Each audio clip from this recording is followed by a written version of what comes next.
Hi hello. ഞാൻ ഇന്നിപ്പോൾ പോണത് കാറൊന്ന് വർക്ക്ഷോപ്പ് കൊടുക്കണം.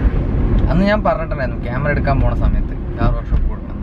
പക്ഷെ അന്ന് നടന്നില്ല. അന്ന് നടക്കാത്ത കാരണം എന്താണെന്ന് വെച്ചിട്ടുണ്ടെങ്കിൽ അന്ന് അവിടെ സ്റ്റാഫിലായിരുന്നു. അതേപോലെ തന്നെ ഒന്ന് രണ്ട് സാധനങ്ങൾ കിട്ടാൻ അവൈലബിൾ അല്ല എന്ന് പറഞ്ഞതുകൊണ്ടാണ് അന്ന് കൊടുക്കാൻ പറ്റുന്നത്. ഞാൻ അന്ന് അവിടെ പോയിട്ടുണ്ടായിരുന്നു. അപ്പോൾ അന്ന് കാണേണ്ട ആളന്ന് അവിടെ ലീവ് ആയിരുന്നു. ഇപ്പം നമ്മൾ ലോക്ക്ഡൗണിൻ്റെ ഒക്കെ ഏറ്റവും അവസാന ഘട്ടത്തിൽ എത്തിയിട്ടുണ്ട്. ഇനി അടുത്തത് എന്താണെന്ന് അറിയത്തില്ല. 30-ാം തീയതി കഴിയുമ്പോൾ അറിയാം അടുത്ത സ്ഥിതി എന്താണെന്നുള്ളത്. അപ്പോൾ ഓൾമോസ്റ്റ് എല്ലാ വണ്ടികളും ഓടി തുടങ്ങിയിട്ടുണ്ട്. എല്ലാ ഷോപ്സും തുറന്നിട്ടുണ്ട് ഇപ്പോൾ. അപ്പോൾ എന്തായാലും ഇന്നലെ വൈകിട്ട് അവർ വിളിച്ചിട്ടുണ്ട്. സാധനങ്ങളൊക്കെ എത്തിയിട്ടുണ്ട്, വരികയാണെങ്കിൽ വണ്ടി കൊണ്ടുതരാൻ പറഞ്ഞു. ഓക്കെ, ഞാൻ വരാമെന്ന് പറഞ്ഞു. അപ്പോൾ ഞാൻ ഏതാ വർക്ക്ഷോപ്പ് എന്നുള്ളതും പിന്നെ വർക്ക്ഷോപ്പിൻ്റെ ഡീറ്റെയിലും കാര്യങ്ങളൊക്കെ കാണിച്ചു തരാം.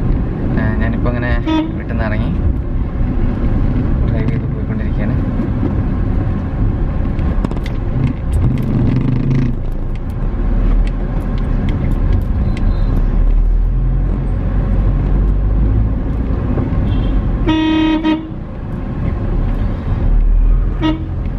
പിന്നെന്ന് വെച്ചിട്ടുണ്ടെങ്കിൽ ഇന്ന് വേറെ കാര്യം കൂടി ഉണ്ട്.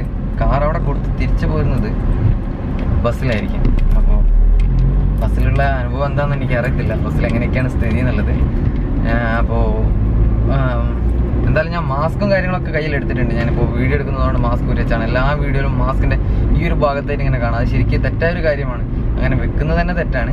അപ്പോൾ അതുകൊണ്ടാണ് ഞാൻ മാസ്ക് ഊരി വെച്ചത്. ഇനി ഇത് എന്താ പറയുക, വീഡിയോ കഴിഞ്ഞിട്ട് ഞാൻ അതെടുത്ത് ഇടുന്നതാണ്. അപ്പോൾ ബസ്സിൽ പോകുമ്പോൾ എന്തൊക്കെയാണ് സ്ഥിതി എന്ന് അറിയത്തില്ല. എങ്ങനെയൊക്കെയാണ് ആൾക്കാർ എത്രത്തോളം കയറുന്നുണ്ട്, ഇനി നമ്മളെ സ്റ്റോപ്പിൽ എടുക്കുമോ, കാരണം ബസ് ഫുള്ളായിട്ടുണ്ടാവും, ഒന്നും എനിക്കറിയില്ല. അപ്പോൾ നമുക്കതൊന്ന് നോക്കാം എങ്ങനെയൊക്കെയാണെന്നുള്ളത്. ലോക്ക്ഡൗൺ കാലത്ത് ഒരു ബസ് യാത്ര അതെങ്ങനെ ഉണ്ടാവും എന്നറിയത്തില്ല. വണ്ടികളൊക്കെ നന്നായിട്ട് ഓടിക്കൊണ്ടിരിക്കുന്നുണ്ട്. പ്രൈവറ്റ് വാഹനങ്ങളൊക്കെ എല്ലാം ഓൾമോസ്റ്റ് നേരത്തിൽ ഇറങ്ങിയിട്ടുണ്ട്. ഇനിയിപ്പം ടാക്സി സർവീസുകളാണ്. ടാക്സി ആണെങ്കിൽ ഓട്ടോ ഒക്കെ ഓടി തുടങ്ങി. ഓട്ടോ, ഗുഡ്സ് അങ്ങനത്തെ എല്ലാ ഐറ്റംസ് ഓടുന്നുണ്ട്. ബസ്സുകളാണ് ഇപ്പം വളരെ കുറവ്. കാരണം അവർക്ക് ആരും വിശ്വസിച്ച് ബസ് കയറുന്നില്ല. കയറുന്നുണ്ടെങ്കിൽ തന്നെ അവരെ ലിമിറ്റേഷൻസ് ഉള്ളതുകൊണ്ടും കൂടിയാണ് അവർ ബസ് വളരെ കുറവായത്. ബസ് ചാർജ് കൂട്ടിയിട്ടുണ്ട്. ആ ചാർജ് കൂട്ടിയതുകൊണ്ടൊന്നും അവർക്ക് വലിയൊരു ബെനിഫിറ്റ് ഉണ്ടാകത്തില്ല. കാരണം അവരുടെ ഡീസൽ, പിന്നെ അതേപോലെ തന്നെ അതിൽ ജീവനക്കാർ, പിന്നെ അതിൻ്റെ മുതലാളി ആർക്കും ഒക്കുന്നില്ല. അതായിരിക്കാം എല്ലാ ദിവസവും ഓടാത്തത്. കുറച്ചാകുമ്പം പിന്നെ എന്താ പറയുക, പിന്നെയും അഡ്ജസ്റ്റ് ചെയ്ത് പോകാം എന്നുള്ളതുകൊണ്ടായിരിക്കാം. അവരെ ഡിപ്പെൻഡ് ചെയ്ത് കുറച്ച് ആൾക്കാർ നിൽക്കുന്നുണ്ടാവുമല്ലോ എന്നുള്ളതുകൊണ്ടായിരിക്കാം കുറച്ച് ദിവസങ്ങളൊക്കെ ഇവിടെ തുടങ്ങിയിട്ടുണ്ട്. അപ്പോൾ നോക്കാം എങ്ങനെയുണ്ട് നല്ല ബസ്സിലെ യാത്രയ്ക്ക്.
അടുത്ത്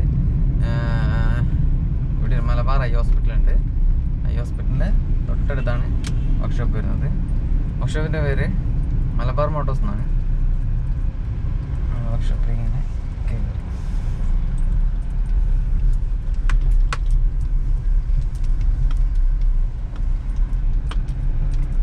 ഇതാണ് വർക്ക്ഷോപ്പ്. ഇനി നമുക്കിവിടെ പോളേട്ടനെ പോയിട്ടൊന്ന് കാണാം. പോളേട്ടനോടൊന്ന് സംസാരിക്കാം.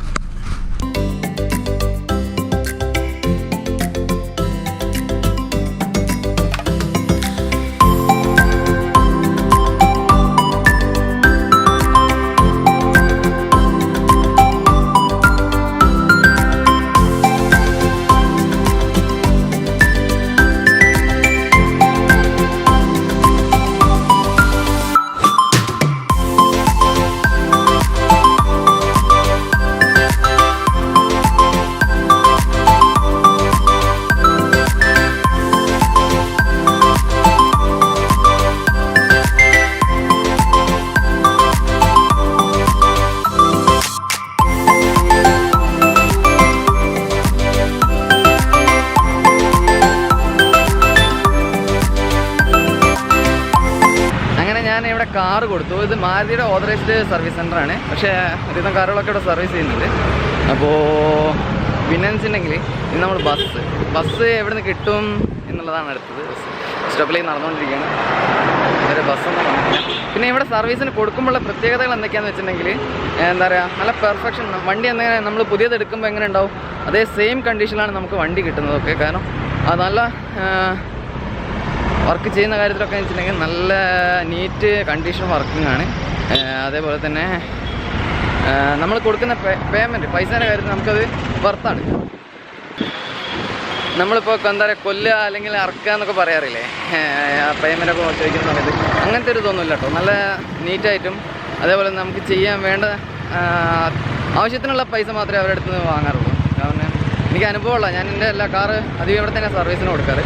അല്ലെങ്കിൽ കമ്പനി കൊടുക്കും, കമ്പനി കൊടുത്തിട്ടില്ല ഞാൻ ഇവിടെ തന്നെയാണ് സർവീസിന് കൊടുക്കാറ്. അപ്പോൾ ഇനി കാർ എടുക്കാൻ വരുന്ന ദിവസം നമുക്ക് പോളേട്ടനെ ഇൻ്റർവ്യൂ ചെയ്യാം. കാരണം ഇന്ന് പോളേട്ടൻ കുറച്ച് ബിസിയാണ്. കാരണം സ്റ്റാഫ് വളരെ കുറവാണ്. അതുകൊണ്ട് പോളേട്ടൻ കുറച്ച് ബിസി ആയതുകൊണ്ടാണ് എടുക്കാൻ പറ്റുന്നത്. ഇനി പോളേട്ടനോട് പറഞ്ഞു, അതുകൊണ്ടാണ്. പിന്നെ പോളേട്ടന് ക്യാമറയുടെ മുന്നിൽ നിന്ന് അത്ര ശീലമില്ല എന്ന് പറഞ്ഞിട്ടുണ്ട്. എന്തായാലും നമുക്ക് ഇത് വാങ്ങാൻ വരുമ്പോൾ പോളേട്ടനെ ബസ് വെയിറ്റ് ചെയ്യുന്നുണ്ട്.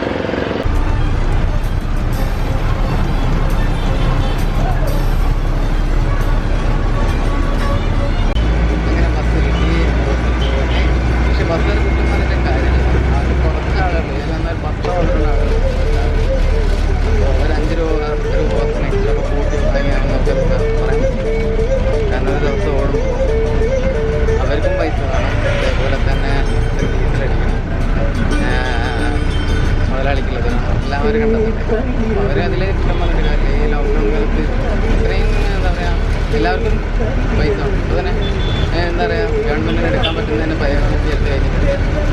അപ്പോൾ അവർ പറഞ്ഞത് എന്താണെന്ന് വെച്ചിട്ടുണ്ടെങ്കിൽ ഇനി ആരെങ്കിലും പുറത്തുനിന്ന് വരുന്നുണ്ടെങ്കിൽ അവരെ സ്വന്തം ചിലവൊക്കെ വഹിക്കണം എന്നുള്ളതാണ്. അതേപോലെ തന്നെ നമ്മളിപ്പോൾ ഇനി അവരെ ഡിപ്പെൻഡ് ചെയ്ത് നിൽക്കാനും പറ്റത്തില്ല. നമുക്കുള്ള ഭക്ഷണം നിങ്ങൾ അങ്ങനത്തെ ആവശ്യസാധനങ്ങളൊന്നും ഇനി ഗവൺമെൻറ് ആരും നമുക്ക് അതേപോലെ തന്നെ നിൽക്കത്തില്ല. എന്താ പറയുക, സഹായിക്കാൻ പറ്റുന്ന മാക്സിമം ആൾക്കാരെ നമ്മൾ സഹായിക്കും. അപ്പം ഇനി എല്ലാവർക്കും ജീവിക്കാൻ വേണ്ടി അവരുടെ വർക്ക് തന്നെ എടുക്കുന്നുണ്ട്.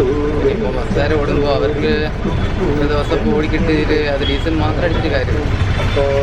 കുറച്ച് ആൾക്കാരുണ്ട് ബസ്സിൽ കാണാൻ.